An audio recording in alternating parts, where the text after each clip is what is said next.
Hi everybody, welcome to my red kitchen. What I'm going to make today is scalloped potatoes, and I have a recipe somewhere, but I don't know where it's at. These are so good if you've ever made, and I'm sure most of you have, made scalloped potatoes. If you put this stuff together, it's going to be delicious no matter what. So what I've done, I've already grated most of my potatoes, and I use this side of my grater. And I soaked them in water. I'm just gonna finish this. I have them in a strainer in a bowl because I have them in water and I don't want it all over the counter.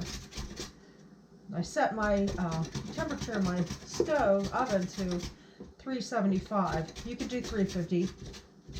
I usually do. I'll probably have it on 375, then turn it down. Okay, so I've got my scalloped potatoes. Do your potatoes and then let them sit in water, I don't know, for an hour, maybe 4 hours. I let them sit overnight. But normally it's just an hour at the most, I would say. Okay. And I have, this is about 6 to 7 cups of potatoes, about 8 medium to large, and I know I had 1 small potato in it.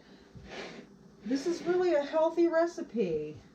You're going to generously butter or use Parquet, whatever you want to use. I like butter the best. I used to love Parquet when they had great Parquet. I used it for baking all the time. It's been about 7 or 10 years. But they've changed what they do, what they put. It's watery now. You can't use it the same. Okay, so I'm just going to take some butter and slather it down here. Like I said, generously use butter. So I've got half a stick here.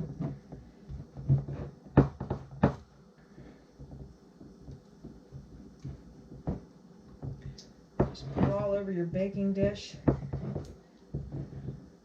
Generally, when I make this, I use a whole 5-pound bag because I'm taking it to a picnic or something. Okay. That's what makes it delicious and healthy. Lots and lots of butter, fresh butter. Okay, I gotta wipe my hands here. Now, what we're gonna do is just put a layer on. I'm using club crackers, the butter crackers. You can use generic. You can use any kind of cracker you want. These are just so tasty. Can't go wrong. And I did already ground up 2 of these because if I don't use them all in this, I'm going to be making a meatloaf and I'll use them in the rest. So you just take your rolling pin, put it in a plastic bag. I got it in a bread bag, and you just crumble it down. Okay, so I'm going to take a cup first. See how many we use.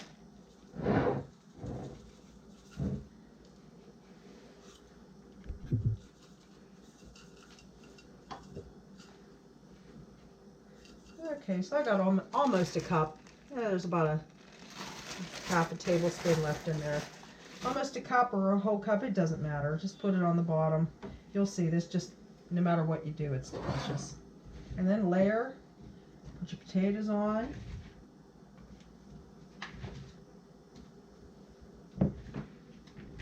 Oops, I missed half a potato, grating it up. Okay. I don't know, there's probably 2 cups of potatoes there.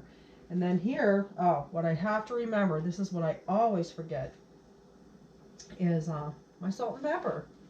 So, look at these. I have antique salt and pepper shakers. These were my aunt's. I have a gazillion of them. And they're at least 55 years old. She started collecting. She got married, I don't know, 1948, something like that. And she's been collecting. Well, she's dead, but... Okay, I'll tell you what. It'll be a lot faster if I don't use that.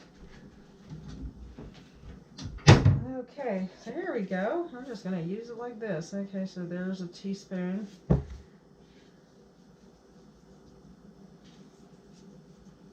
And I might not want to put all that teaspoon back in there. I'll put at least close to a teaspoon on that. And then some, because you know potatoes seem to like salt. It could have been a half a teaspoon. I would go with half a teaspoon if I were measuring it out to start. And then cheese. I love Swiss cheese. Gives it lots of flavor. I'm just going to take some Swiss cheese and layer it. And you're going to have layers of Swiss cheese. And then I like to break it up because you know how everybody always wants cheese on every piece they get. Extra cheese doesn't hurt, for the taste anyway. Okay. Yeah.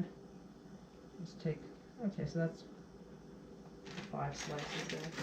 And now we're going to do another layer of potatoes. No, we're not.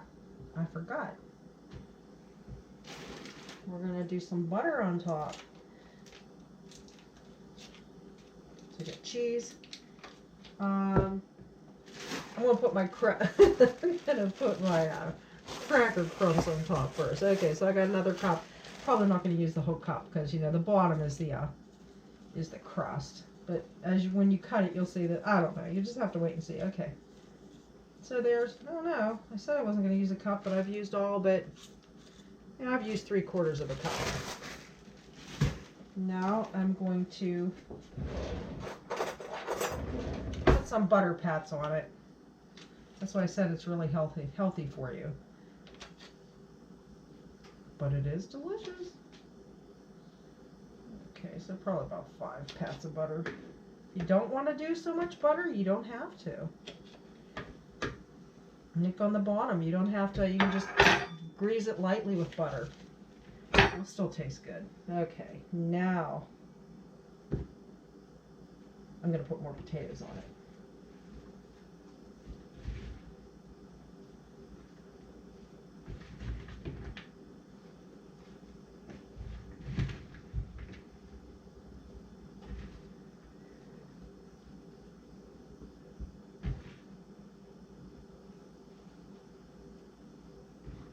And I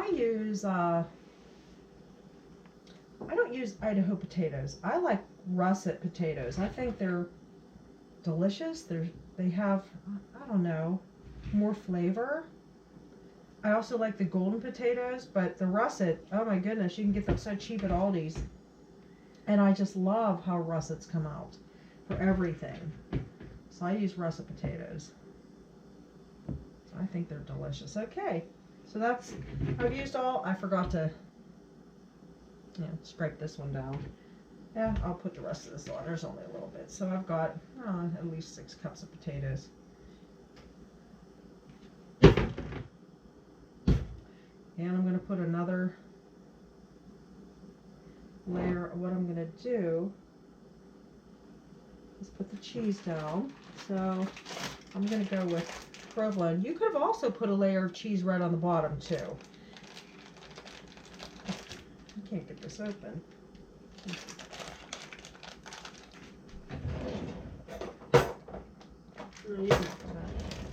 While Trevor's opening up my provolone, I'm just going to slap some American cheese on. You just can't put enough cheese on. You can put 2 layers, you know, cheese at a time. Everyone knows how good cheese is with potatoes. And this is what I happen to have in the refrigerator when the kids having sandwiches, hamburgers. So I'll just put some of this on. I know you're wondering where the milk is, huh? Okay, now I'm going to go with provolone.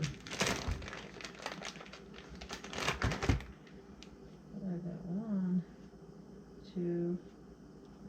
There's lots of cheese. I'm going to have to put it on a baking sheet that's lined with aluminum foil.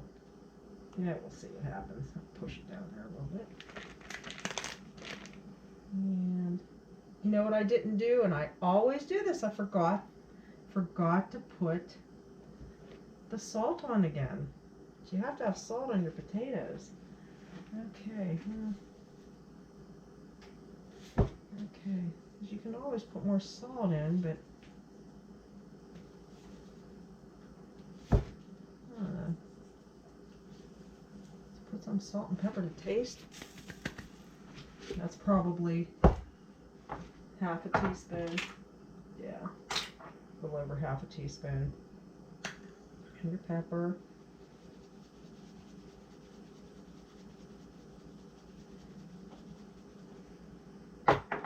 you want to put more graham cracker crumbs on, you can. Don't have to.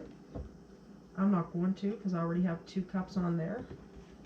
And my dish is getting pretty high, so I'm just going to let it go. Well, actually, now that I'm looking at it, I am going to put some on. Just to make it look pretty. So, just a handful. Okay. You can put more butter on if you want. I'm not going to. There. Okay. And this is something I do. Let me wipe my hands again. But in the original recipe, I didn't do. What I did is I found 2 really good recipes and I combined them. And neither one of them had milk in it. But I want milk in this. And I, again, have half and half because nobody here drinks milk. It's half and half for the coffee. So I'll measure it so that I can tell you what I'm putting in. I probably put a 1/4 cup in already, so I'm going to just pour 1/2 cup in here. Okay. You know it's going to find its way, so. So I got another, so I'm at, I would say, it's kind of stupid. I should have put the milk in first. Okay, so probably a cup of milk, definitely.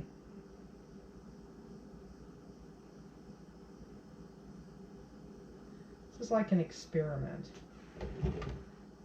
And just a little bit more for good measure. And a little bit more, so maybe 1.5 cups. Sounds good to me. Okay, so what I'm going to do, I have a cookie sheet. Well, actually, I have, I keep aluminum foil on my bottom rack in the oven because you know things are going to spill over. So I'm going to set that in there. But I am going to get my cookie sheet and put it on.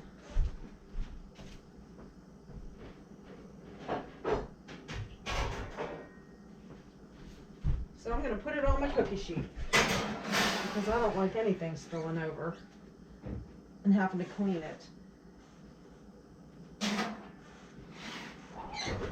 Okay, so I have it at 375. It's going to bake for at least 1 hour and 15 minutes, if not 1.5 hours to 1 hour and 45 minutes.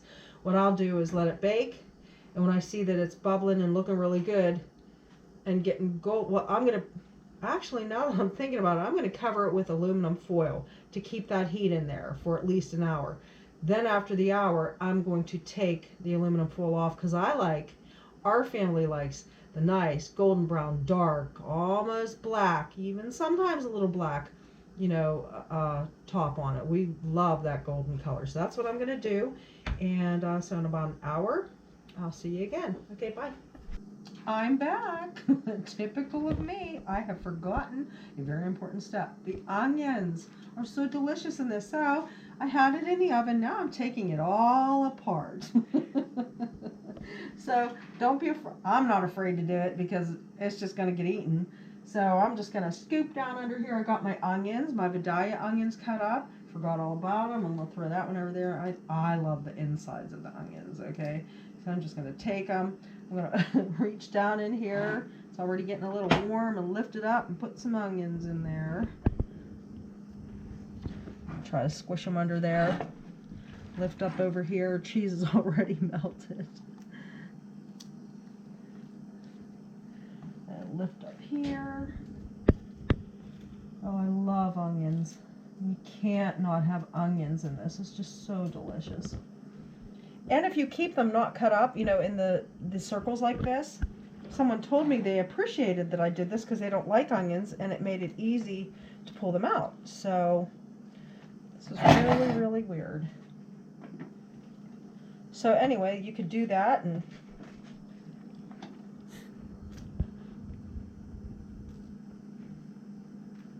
please everybody. Okay.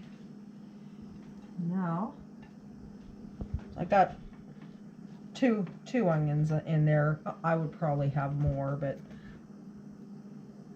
making a mess of everything. What's new? But it's just gonna get eaten. We're all going to be happy eating it. I know that much. And put more onions on top. I love onions. Okay. That looks pretty good. Now I'll put the cheese back on. Okay. Cheese. See, it doesn't look too bad. We'll see what happens. See if I put too much crackers on the bottom. Everything in life's an experiment. Oh, here's some more potatoes. We'll stick them down there. Just scoop this stuff down here. Dropped a couple potatoes down in my stove. Put them in there. Wash my hands. Okay, now we're going to do this again. We'll try it again. I'm going to cover it lightly. You can make a little tent with your aluminum foil. That's what I like to do. And I'll watch it fall off when I put it in the oven. So I'm going to put it back in my oven. Try this again. And it flew off. So that's nice. Okay, so how about put it in your oven and then make a tent of your aluminum foil. There we go. Whoops. Okay. I will see you in about an hour. And then I'm taking the top off of the potatoes, and I'm just going to switch them around here because they're browning up nice on the left side. Okay, my meatloaf for the family is not done yet, so push that back in. And I'm going to set the timer for 10 minutes for, maybe only 5 minutes for my dad's meatloaf, and then the other ones are going to cook for another half an hour at least. Okay, so I'll see you back in a half an hour. Okay, so it's been a half an hour, and I turned the oven down to 350 from 375 in hopes that the potatoes have cooked fully, and it's nice and dark the way we like it. And here we go. This is what it looks like. My dad will just love that crust on top. So will I, and my son. So I'm gonna take a piece and give it a try. Take a piece out of this corner.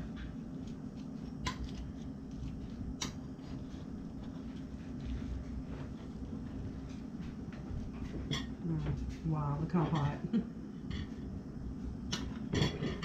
Okay, so here we go.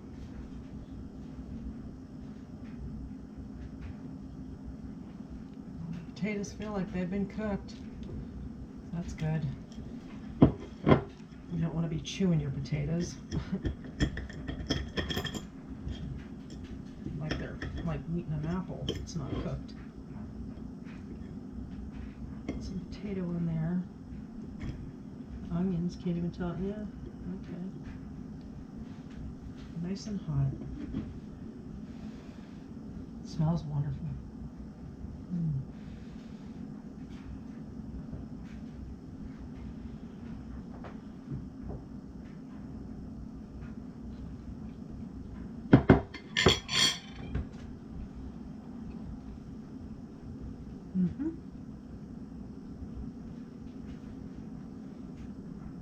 Delicious. This will go good with the meatloaf, and that's what we're going to have for supper tonight. So I hope you enjoyed this recipe and you get a chance to use it. Okay, so see you later, everybody. Bye bye. Thanks for watching.